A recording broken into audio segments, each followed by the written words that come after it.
Welcome back, y'all, man. Welcome back, man. Hope y'all enjoyed that music, man. A little throwback for y'all. Also, a little reminder that Drake can rap. Let's stop playing. Let's stop. Let's calm down. Let's relax with the foolishness.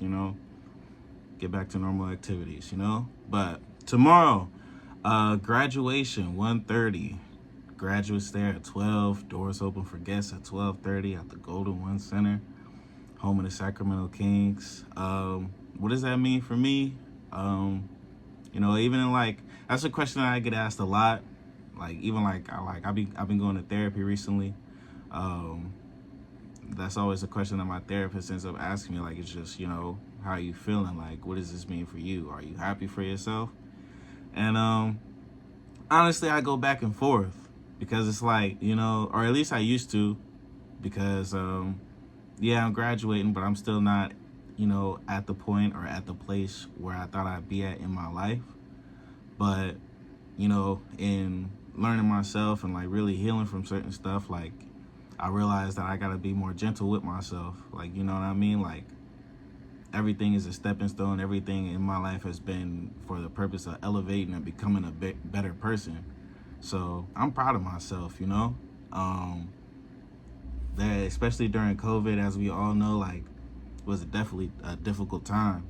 And I thought about quitting so many times, and I'm not even gonna lie, I'm just half-assing in class, during Zoom, I turn the class on, I'm hopping on 2K or Madden or something like that, and later on down the line, I just realized how much time I was just actually wasting and not utilizing. It took me a minute to really just kind of relearn some stuff and readjust and everything and really get my focus back. But ended up taking a semester off from college, coming back, and really just attacking everything with just a different mindset.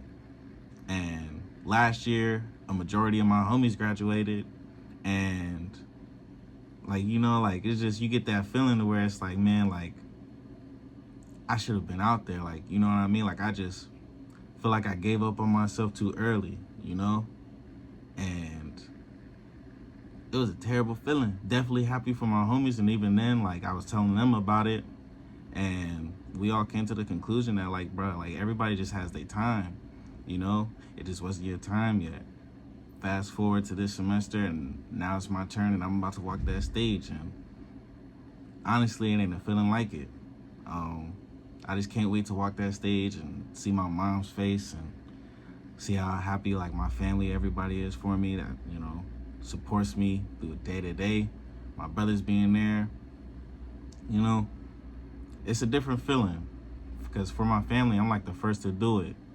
So I feel like my life and being the oldest for my brothers, at least from my mom's side, because I do have an older brother, but from my mom, I'm the oldest of the three that she has.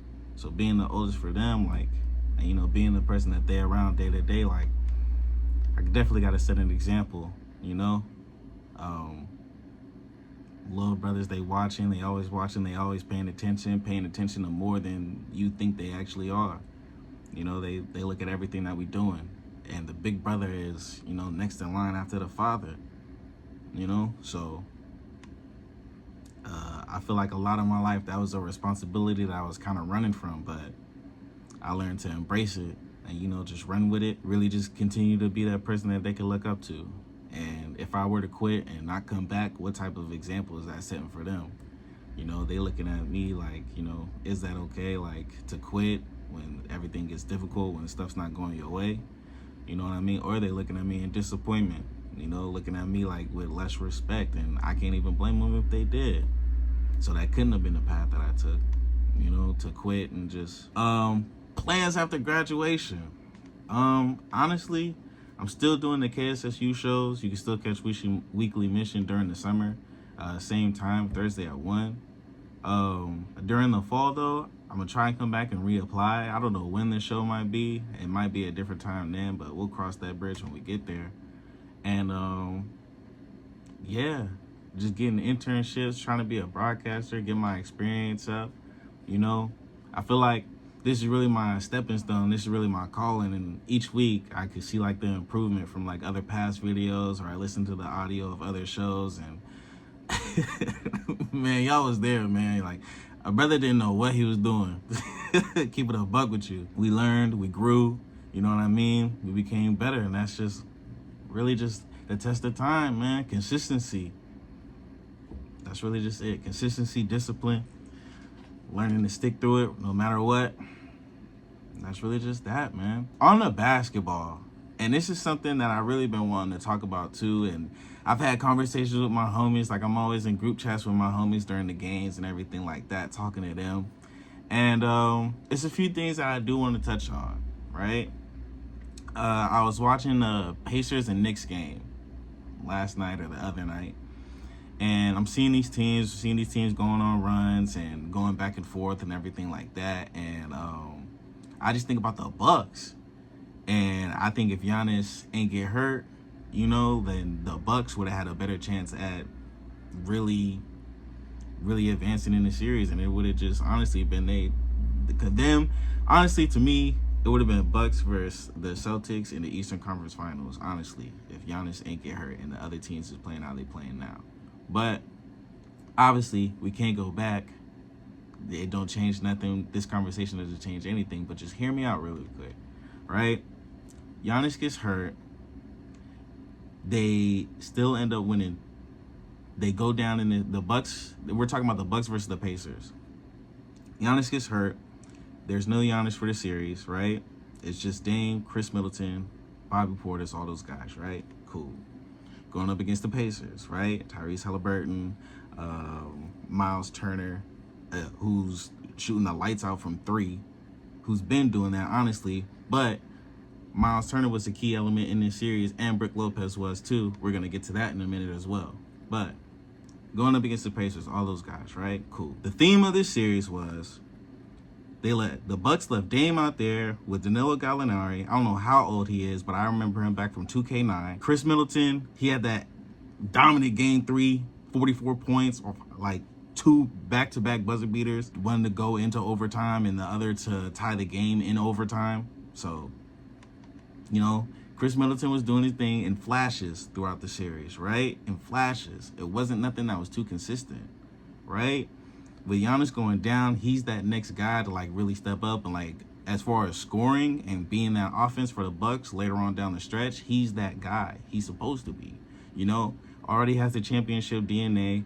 Even before Dame got to that team, during the clutch time in the minutes, during the clutch time, like in past playoff series and past like the finals run that they had, it was Chris Middleton getting those buckets. It was Chris Middleton who was creating that offense from either the mid-range, 3, driving to the basket, really creating that offense for him down the stretch in the games. Because, as far as his shot, for Giannis, the lanes get clogged. He driving to the basket is more difficult because people are starting to take charges, and especially if they're taking charges earlier in the series, earlier in the games. He might be in foul trouble. He might have 4 or 5 fouls. He's not trying to foul out. So, and with Chris Middleton actually getting buckets, like he's one of the top players in the league. Nah, but he's up there though. Yeah, just Chris Middleton's performance just wasn't too consistent. TJ McConnell was cooking every guard, including Dame, that the Bucks had. Malik Beasley couldn't guard him. Pat Bev showed flashes, couldn't guard him too consistently. TJ McConnell was spinning, banking shots off the glass. I almost said the S word, but I didn't. Banking shots off the glass. Layups, getting to the basket, getting other players involved. Didn't really want to shoot the 3, but when he took it, he made it at high efficiency. So, but TJ McCollum's he's not really the type of guard to like really shoot 3s. He's more get down the hill, create the opportunities for other players. And he definitely does like that spin midi or just step back, like coming off the screen, getting downhill, getting to the basket. That's really his bag right there. But TJ McCollum was kicking every guard that we had. Bobby Portis has that energy, he has that tenacity that like every team might need, or every team does need. But at the same time, like it's like when his shot's not falling, and it's just, I don't know, like his shot just wasn't falling, or like just he was providing that energy, but it just sometimes just wasn't enough to get him over the hump to win. And Brook Lopez. especially the game 3 is who I really want to focus on, and really who was the key to this series. And I don't want to say the reason why they lost, but it's just the playoffs come down to certain matchups. It's all about matchups. It's all about how a team can expose the weakness of another team, right? And how they can hide their weaknesses, right? Play to their strengths and hide their weaknesses the best that they can. Throughout the series, you've seen the Pacers pick and fade with Miles Turner, whether it was with the guard TJ McConnell, Tyrese Halliburton, the rookie that they had. I'm drawing a blank on his name. Why am I doing that right now? But just every guard that they had, they did a pick and roll, pick and fade, with Brook Lopez being the key person that they were targeting. And Brook Lopez's pick and roll, pick and fade defense is absolutely terrible. I wanted to jump through the screen and play defense myself, because it's like, bro, like Miles Turner is pick and fading and hitting threes at the top of the key, and you're leaving them wide open. They haven't driven to the basket in 2-3 possessions, because you're leaving Miles Turner wide open, who's lacing them from 3, and you're keeping them in the game. Not only is he doing that, but bro, you're dropping. Why is the same guy from the Pacers getting 4 to 5 offensive rebounds and getting his team second chance opportunities?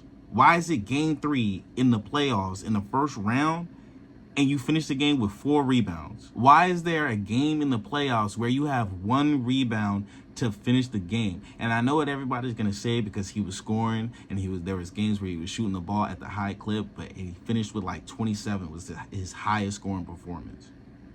If you're gonna get 1 rebound as my big man, I need you to have 50 plus. I need you to have 50, bro.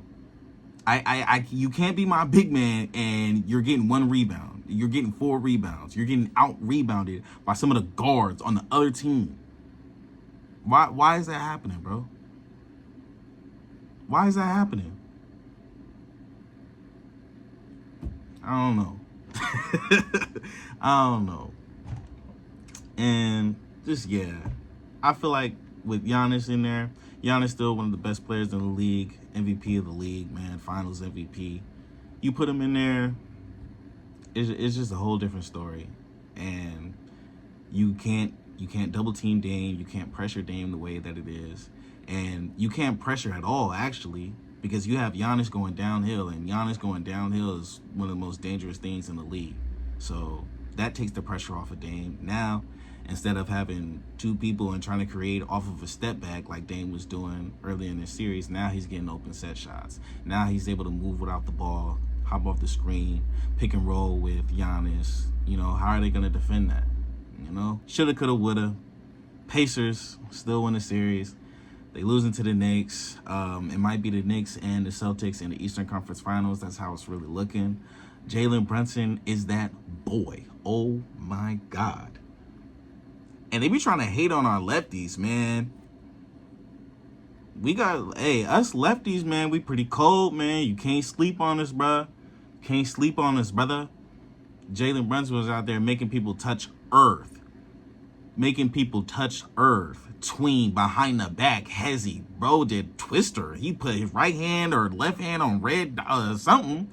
However you play the game. I ain't played twister in a minute, but but you know what I'm talking about. Left hand on the right dot, blue dot. Bro touched the middle of the earth, bro. Get to the lane, skip through, euro, float, easy.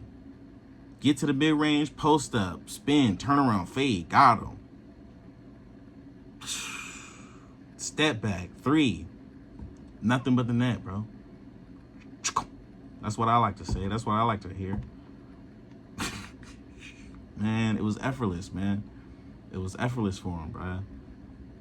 Knicks up 3-2. Yeah, Knicks up 3-2, I believe. Hopefully they could close out their series. Dallas took the win the other night against the Thunder. That wasn't what I was expecting either. I was expecting it to be a really good game, but I was expecting for the momentum to win how the Thunder did in Dallas. I was expecting them to really go into it. And for it to be a game 5, you at home most important game of the season or a series, and whoever wins game 5 usually tends to win the series. For it to be at home, I expected it to be more of a dogfight, man. Dallas came out there with high intensity, high energy. They was flying through the building. Derrick Jones Jr., 15 points in the first half. My God, he was cooking. He was one of them brothers that was flying through the building. He got like 3-4 lobs in the first half. I'm like, bro, what is going on, bro? All backdoor, all fast break. Luka was out there looking like Tom Brady. My Lord. PJ Washington was cooking. Luka, 31 points, finished with his 3rd triple-double of the playoffs. It was looking kind of tough, man. Hopefully they could close out the series, but to be honest, in my opinion, it really don't matter. My prediction, Layla asked me when she called in a couple weeks ago, she asked me if I thought who was my prediction, who I thought to win. I didn't know at the time. It was still some great series going on. It was still some great players performing at high levels. So I really didn't have an answer yet. But now I do, and I feel like the Nuggets are repeating. They're going back-to-back. Nikola Jokic is the best player in the world right now, and he's displaying that. And let's really get into that, because that's honestly what I want to talk about right now. Going into the series, I'm not going to lie, I was rooting for Anthony Edwards. I wanted to see the Timberwolves versus the Thunder, because I personally wanted to see Anthony Edwards versus Shea. I wanted to see that matchup. It was going to really answer a lot of questions for me, but the way the series is going right now, it's looking like neither of them brothers is going to get to the Western Conference Finals. Dang, them Europeans is getting us out of there. They're getting us out of there, man. And let's really talk about it. Let's dive into it, man. Rudy Gobert. I gotta remember I'm on the radio. 4-time Defensive Player of the Year. And earlier in the week, when he first won the trophy, like I said, me and my homies would be talking, and you know, we were saying how like a lot of the conversation for like best defensive big man, or just when Nikola Jokic won his 3rd MVP recently, all-time big man, you know what I mean? Some conversations got to be had. And let me just say, Nikola Jokic is showing that, man. He's showing that he's a dominant force. He's showing that he's a 3-time MVP, an NBA champion, NBA Finals MVP, on his way to his 2nd. He's definitely showing that he's a force, man. He's leaving his thing, making a legacy in the league. And as far as all-time big man, he's definitely on his way. If not, he's arrived, man. He's one of them ones. Rudy Gobert, not so much. Quite the opposite, actually. I feel like Nikola Jokic really took this really personally with that performance that we saw from him the other night. 40 points. Oh my. And he was letting bro have it. Like, it's just like, I'm watching the game and I'm feeling bad for bro almost. Like, I wouldn't want to guard that brother. So, and a lot of this, the reason why, like, okay, let me keep it a bug, because I'm over here trying to sugarcoat everything, and I need to just really be honest. As far as Rudy Gobert, every Defensive Player of the Year that he's had, it was somebody else that was supposed to get it. You could go back, you could do the history, you could do the research. It was always somebody who, honestly, watching the game, watching the season, how it unwinded and everything like that, there was always somebody else that was just a better defensive player, right? He was getting the blocks and the shots on the guards and protecting the rim against the guards, but when it was somebody else who could really like leap or had like a dominant presence, he was getting baked. And we could go DeMarcus Cousins, barbecue baked. Joel first got in the league, barbecue baked. Nikola Jokic, barbecue baked. Even bruh from the center from the Lakers, when they was on their down run and not making the playoffs, and Rudy Gobert was on the Jazz, barbecue baked. Like, bro's been getting baked for a very long time. But he be leading the league in blocks, you know what I mean? Like, blocking shots against the guards.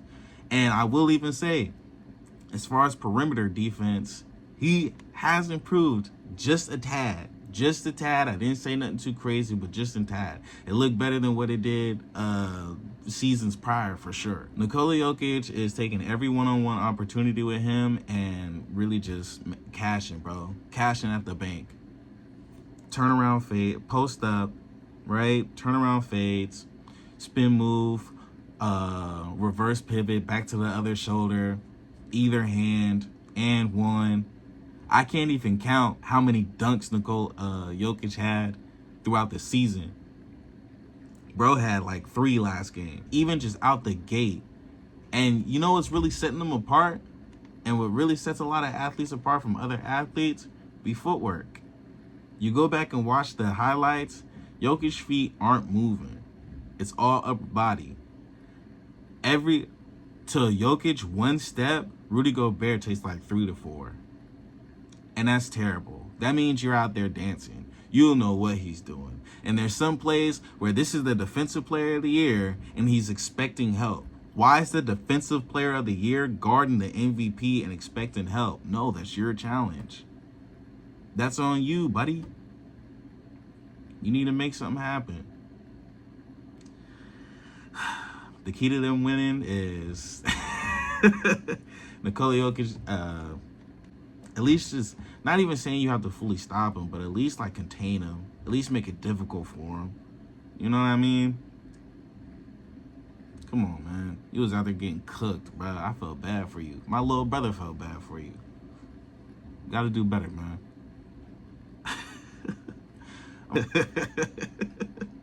But I also just want to close off the show by saying this. Going back to graduation and everything like that. I'm appreciative for all the relationships and all the friendships that I've had along the way. Whether it's just been, hey, we're walking past each other, especially like us, like, black people, like just, we don't even know each other, but it's just, we don't even know each other, but it's just that sign of respect. Like, it's just like, hey, what's up, buddy? Even if I don't know your name, never seen you before in my life.